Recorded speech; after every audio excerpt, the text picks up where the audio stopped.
طريق النور.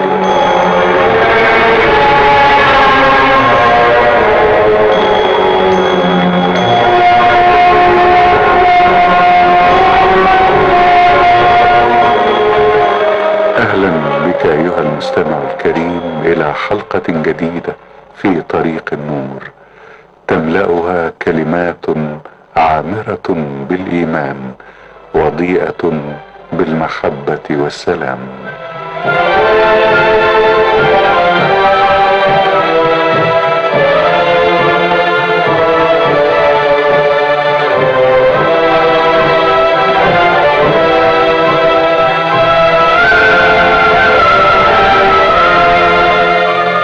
يا خالق هذا الكون، تجلى صنعك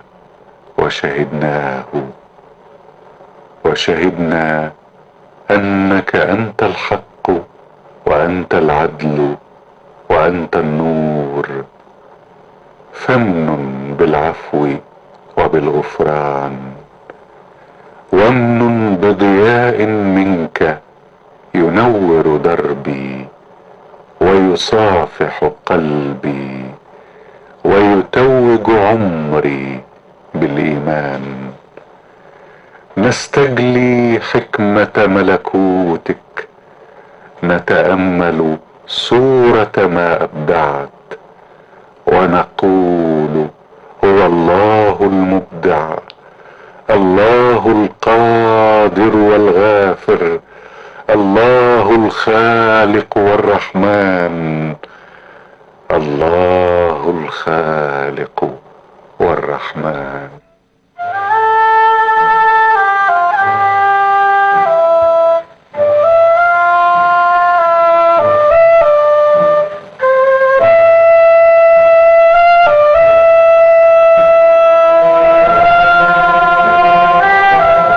خطوتي الأولى على دربك، أولى دعواتي، وأنا أبدأ من ضعفي ومن نكران ذاتي. جاء الوثقى طريقي وحياتي، ومدى صفحك عني توبتي من عثراتي. رب هيئ لي من الرزق ثواب الطيبات، وأنلني من جنى فضلك خير النفحات.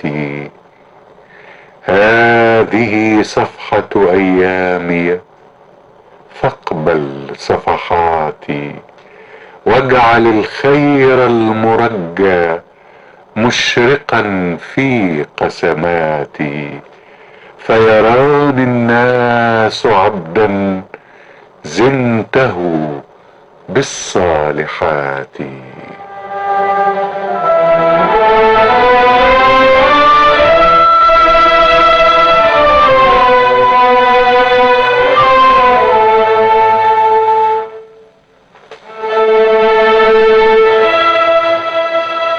في طريق النور، وفي مثل هذا الموعد من الأسبوع القادم يضمنا لقاء جديد إن شاء الله.